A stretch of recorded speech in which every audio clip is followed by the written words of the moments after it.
it started with my mom.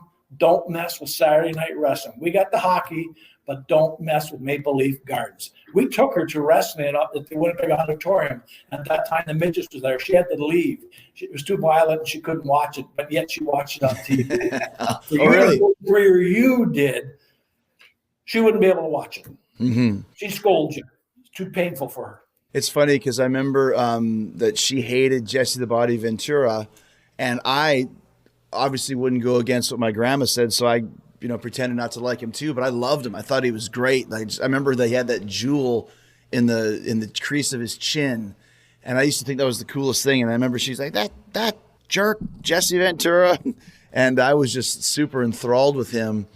But I think that's kind of where it all started.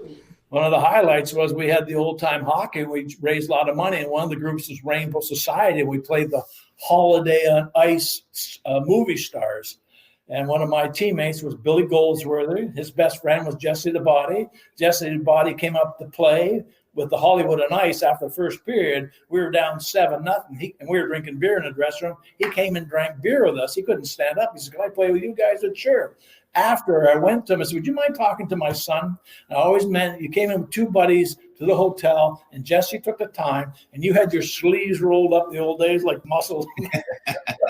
And he sat down with you, and he was so kind. And he said the greatest thing he ever could have said to you: be ready for a life of pain and get your education. And that turned your schooling around, I thought, anyhow. But I'll never forget, again, one of those people put in life that spent the time with you. They could have been smart. Who are you type thing. No, they give you advice that you took. Well, it's funny because I remember that day. It was I think about 1988 or so, and I was walking downtown. I had just gone to the record store, and I remember just walking down the street and passing me, because Jesse used to wear this white leather jacket with tons of tassels on it. He wore it on Saturday Night's Main Event, and he walked past me. I was like, "Holy shit, that's Jesse the Body." And I'll never forget, because I literally turned around and went and started walking beside him, and he did something that I would never do. Like, I would be like friendly but almost dismissive, but he talked to me for about 5-10 minutes. And then I said, "Yeah, my dad's playing in that game." And then, like you said, go talk to my son, or he come talk to me later.